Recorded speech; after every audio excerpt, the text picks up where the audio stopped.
kalau matematika biasanya ada apa ya, kayak ada menghitung kayak kalau di matematika kan biasanya ada kayak segitiga sama kaki, terus kubus, terus persegi panjang, seperti itu. Dari guru itu tidak hanya memperlihatkan gambar, tapi juga membuat sebuah seandainya kalau persegi kalau segitiga ya kita bikin segitiga itu dari pipet atau gimana gitu, intinya biar siswa mudah, oh berarti segitiga seperti ini, oh rusuk-rusuknya berarti seperti ini, terus sudut-sudutnya seperti itu, Bu. Oke ya. Jadi namai ini artinya menekankan kembali identitas masing-masing materi atau benda yang akan dipelajari ya. Jadi menguatkan itu memperkuat identitasnya, nama-namanya, karakternya gitu ya. Karakternya misalnya kalau sedang menjelaskan segitiga ini loh, segitiga karakternya seperti ini. Boleh juga ini dimaknai begini. Nama ini dekat dengan demonstrasi ya. Setelah identifikasinya dan identitas dari barang itu diketahui oleh siswa, guru langsung mendemonstrasikan, misalnya segitiga, misalnya dengan begini, terus tangannya gitu apa gimana gitu ya. Itu kalau saya lihat di pembelajaran online itu menjelaskan tentang segitiga itu bagus sekali, mudah sekali dipahami karena langsung langsung menunjukkan kepada siswa bagaimana bentuk segitiga itu gitu ya, dengan barang atau dengan anggota tubuh kita. Namai sekaligus mendemonstrasikan. Jadi namai ini di sini bisa diartikan untuk memperkuat identitas sebuah benda gitu ya. Untuk memperkuat identitas sebuah benda dengan dinamai. Istilahnya namai gitu ya. Begitu ya Mbak Maila. Begitu Mbak Mas Wawas tadi pertanyaannya. Ada lagi yang mau bertanya lagi? Bu, izin bertanya, Bu. Pak Aulia, silakan ke Mbak Maila ya. Kan itu judul PPT-nya kan tentang strategi pembelajaran kuantum. Yang saya pertanyakan, apakah strategi pembelajaran kuantum dapat diterapkan kepada anak-anak yang takut seperti bertanya begitu, Bu. Lalu bagaimana cara menerapkannya? Oke, bagus banget nih pertanyaannya Mbak Aulia nih. Apakah metode atau strategi kuantum ini cocok untuk anak-anak yang cenderung takut untuk menyampaikan gagasan atau takut untuk bertanya, gitu ya Mbak Aulia ya? Coba dijawab Mbak Maila, temannya lain menyiapkan juga tanggapan-tanggapan mungkin untuk membantu atau untuk memperluas gitu ya. Silakan Mbak Maila.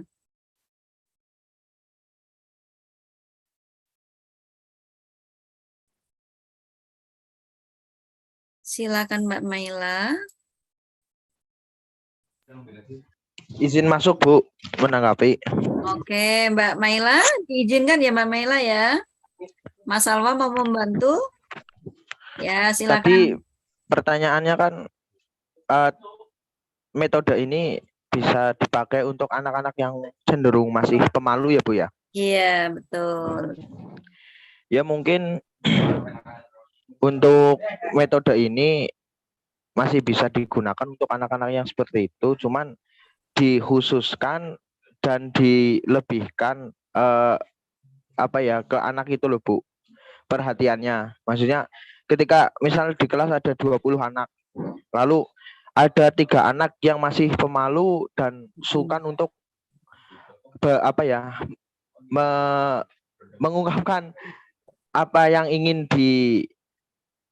dibicarakan ke gurunya. Misalnya ditanya, ini 1 tambah 1 hasilnya berapa? Misal mau bilang 2 itu masih malu atau masih apa, nanti itu guru bisa menekankan lebih ke siswa yang seperti itu. Misalnya dibimbing lagi, dipercayakan lagi. Dengan cara yaitu kita kenali anak sebagai apa ya? Jangan toh langsung dipaksa atau kita dekati dulu. Nanti baru anak itu suruh bersuara lah, Bu. Maksudnya kita dekati anak itu dulu sampai anak itu percaya bahwa dia juga bisa untuk mengungkapkan apa yang dia ingin bicarakan, gitu, Bu. Konsep ini masih bisa saja, Bu, dipakai untuk anak-anak yang masih pemalu dan lain-lain. Cuman ya itu guru lebih lebih mengawasi lah, lebih membimbing lagi dengan intens. Ya mungkin itu, Bu, tanggapan dari saya. Kurang lebihnya mohon maaf. Oke, beri tepuk tangan. Aplaus untuk Mas Salwa Ilham ya, bagus sekali. Ya, nah jawaban Mas Ilham ini tadi sekaligus memberikan keyakinan kepada kita bahwa sebuah strategi itu akan bisa diterapkan dengan teknik yang bermacam-macam untuk mentreatment anak dengan kondisi tertentu atau dengan kondisi bermacam-macam ya. Jadi strategi quantum teaching ini, atau kalau boleh dikatakan mungkin metode lah ya, kalau mau mengistilahkan metode juga boleh, suatu ketika dia akan jadi metode juga. Dia untuk mentreatment anak-anak yang tadi speechless gitu ya, speechless. Dia tidak terlalu berani untuk berkata-kata, dia mungkin malu. Nah, guru harus menggunakan teknik yang berbeda, metode yang berbeda dengan anak-anak yang dia percaya dirinya tinggi gitu ya. Jadi sama-sama quantum teaching strateginya, tetapi teknik dan metodenya bisa saja berbeda untuk menghadapi anak dengan kondisi yang berbeda. Ini sekaligus jawaban dari Mas Salwa Ilham memberikan penguatan kepada kita bahwa perbedaan antara strategi, teknik, dan lain-lain, jadi kita langsung bisa menempatkan ya, memposisikan. Jadi anak dengan kecenderungan yang tadi tidak terlalu suka bicara, dia mungkin lebih senang menulis atau apa gitu ya. Berarti nanti strategi ini menggunakan metode yang memungkinkan anak ini nanti mengoptimalkan kemampuannya dengan cara yang menulis atau yang lainnya selain yang bicara. Gitu ya, Mas Salwa Ya, dan Bu. teman-teman. Ya. Lebihnya seperti itu. Ya, jadi sangat mungkin Mbak Aulia, tetapi dengan teknik yang sesuai dengan kecenderungan anak itu tadi. Misalnya dia tidak suka bicara karena malu, alihkan, atau guru akan mentreatment agar anak yang tadi itu menjadi percaya diri. Bisa jadi tidak suka bicaranya itu karena malu, atau bisa jadi karena takut, atau karena memang kecenderungannya. Nah, kalau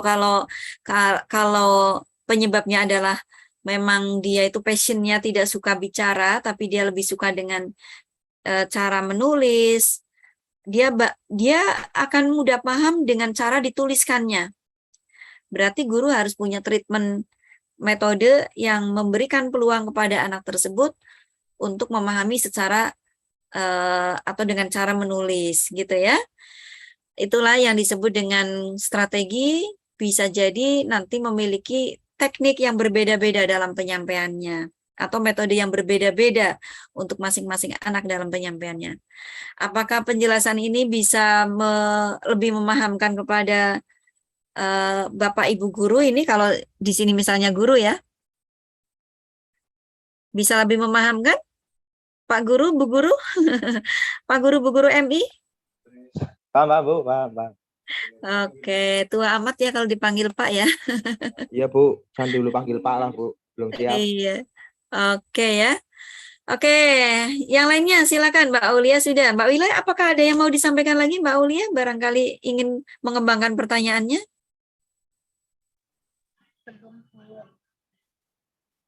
Silakan Mbak Aulia. Belum ada, Bu. Belum ada. Sekarang Mbak Maila silakan.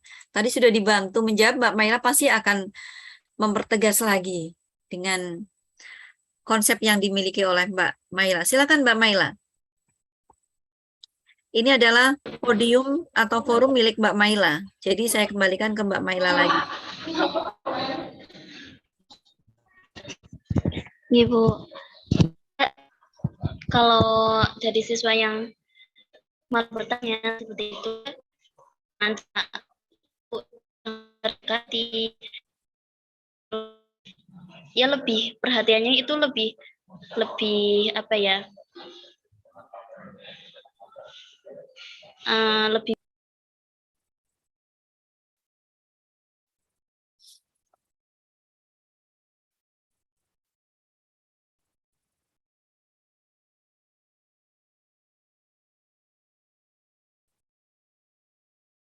Hilang ya, Mbak Maila hilang. Perhatiannya lebih apa hilang? Oke, mumpung Mbak Maila lagi hilang, saya jelaskan lagi, saya kembangkan lagi nih.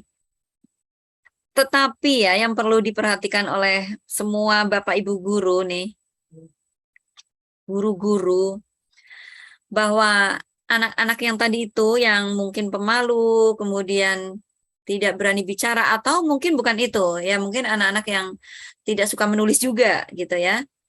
Bukan berarti anak ini diistimewakan, kemudian anak-anak yang lain tidak diperhatikan, bukan begitu ya. Semua anak harus diperhatikan, tetapi dengan menggunakan metode atau teknik yang bermacam-macam dalam satu waktu, memungkinkan semua anak itu terperhatikan dengan baik. Jadi inilah kreativitas guru-guru ya. Jadi ketika ada anak-anak dengan berbagai macam kecenderungan atau karakteristik, berarti guru pun harus kreatif menggunakan lebih dari 2, 3 atau berapa sesuai dengan kecenderungan yang dimiliki oleh anak dalam kelas itu. Jadi tidak ada istilah nanti waktunya habis untuk mentreatment anak-anak yang tadi itu yang kurang percaya diri untuk bicara dan lain-lain, karena guru memiliki berbagai macam teknik, berbagai macam metode yang dilakukan dalam satu waktu untuk mentreatment anak dengan berbagai macam kecenderungan. Begitu ya? Halo, Mbak Maila? Ya, silakan bicara lagi Mbak Maila, tadi hilang.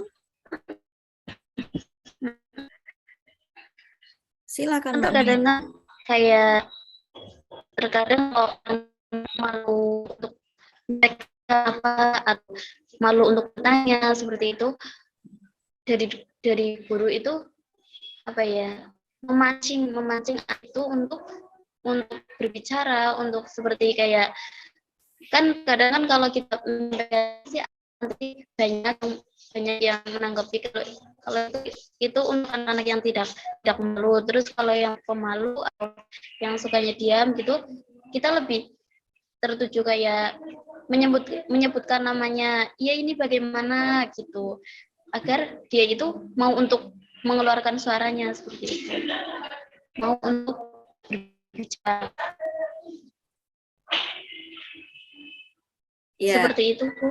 Oke, beri tepuk tangan untuk Mbak Maila sudah menguatkan jawabannya ya. Jadi bagaimana mentreatment agar anak yang tadi kurang bicara ini, agar strategi quantum teaching ini menjadi lebih efektif. Caranya di treatment tadi itu ya, didekati, kemudian dibuat percaya diri, lebih percaya diri, sehingga yang tadinya malu menjadi tidak malu.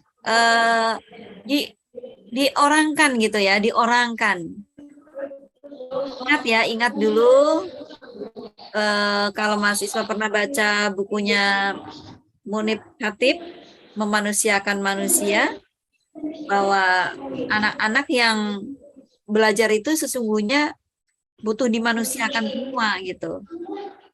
Seperti ini tadi juga. Jadi anak-anak yang bicaranya itu mungkin kurang karena malu atau tidak percaya diri, dia butuh ditreatment agar dia diperlakukan sebagaimana manusia yang perlu dioptimalkan potensinya gitu ya. Ini yang berisik siapa sih? Mbak Maila nggak bisa di-mute. Oke ya, jadi begitu ya. Kemudian, ada lagi yang mau menyampaikan? Sekarang gini, saya kan kemarin sudah menyampaikan ya, untuk pemaparan ini, karena kita sedang hidup di zaman IT, kalau bisa itu ya yang high-tech gitulah, yang sedikit apa tuh mahasiswa berkreasi gitu. Nah, coba sekarang berikan tanggapan terhadap bahan tayang dari Mbak Maela, biar besok ke depan bahan tayangannya sudah berbeda dengan yang sekarang ini ditampilkan. Silakan yang memberikan tanggapan ya. Sekarang lebih ke bahan tayang ya. Karena tadi bahasan tentang itu saya kira sudah semuanya berpendapat. Silakan untuk bahan tayang ditanggapi biar ke depan ini tanggapannya agar untuk konstruktif gitu ya, agar pada pertemuan yang akan datang tidak seperti sekarang ya, paling tidak ada pengembangan gitu. Silakan. Silakan. Saya mau buka si akad dulu. Silakan.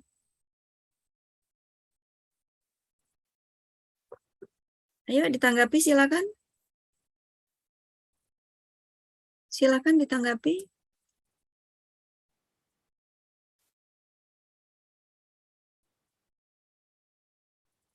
Silakan ditanggapi.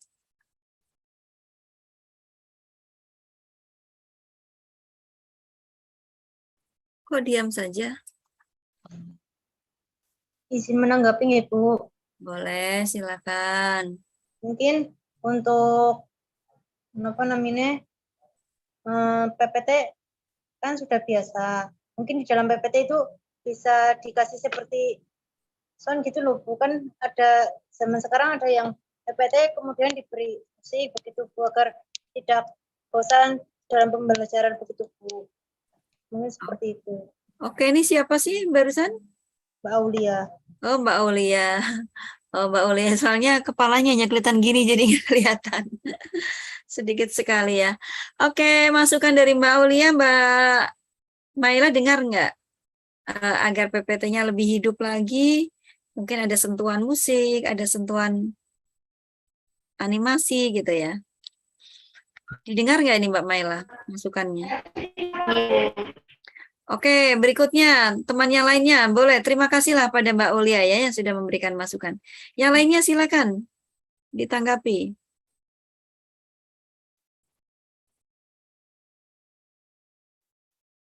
Silakan.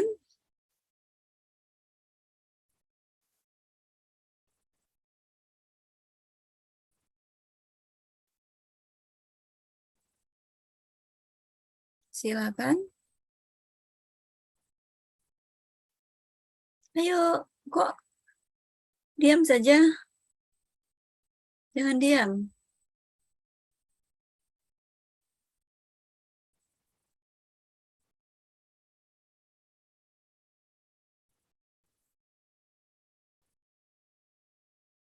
Ayo, ayo, ayo. Ayo, ayo. Izin masuk, Bu. Ya, silakan. Mungkin sih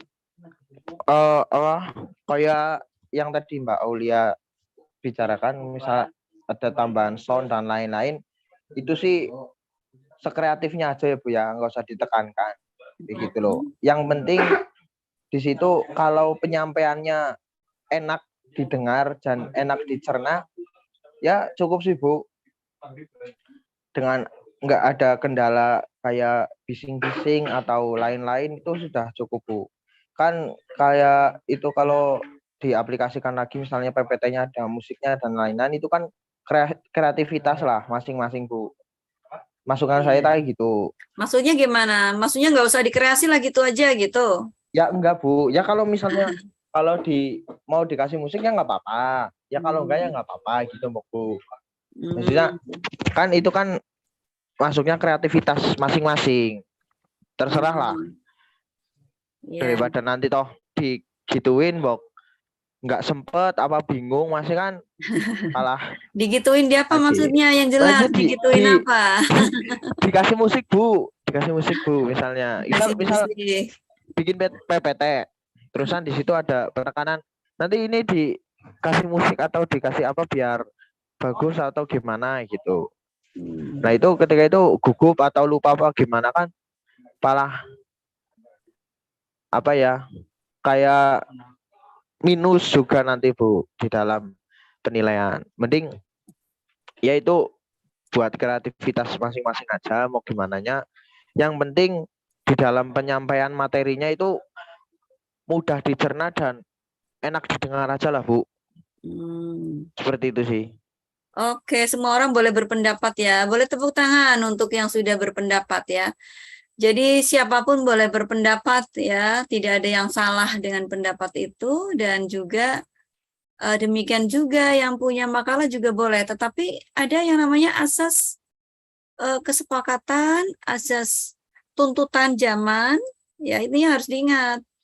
Ada juga asas kreativitas bahwa kita belajar itu harus mengedepan kreativitas karena ini juga tuntutan abad 21 atau tuntutan era 4.0 ya. Jadi itu yang harus diingat juga. Makanya kita tidak bisa juga untuk apa ya, untuk menerima begitu saja, pasrah gitu ya, pasrah.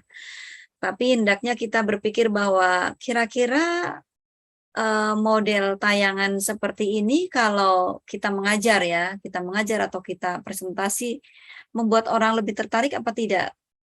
Kalau hanya mengandalkan yang penting jelas, mungkin gini, tidak usah pakai tayangan, yang penting kita ngomongnya jelas sudah cukup. Nah, kita harus ingat bahwa kecenderungan anak itu bermacam-macam. Ada yang dia tidak suka dengan mendengar, tapi dia suka dengan melihat. Melihat ini kalau yang dilihat itu lebih menarik, tentunya dia lebih respect.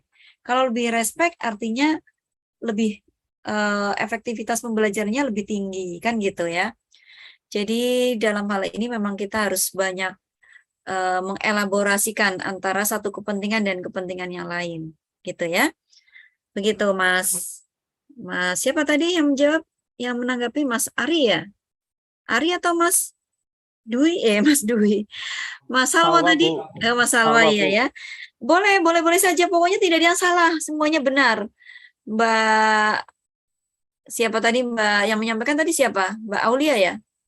Gitu. Mbak Aulia juga bagus tuh masukannya.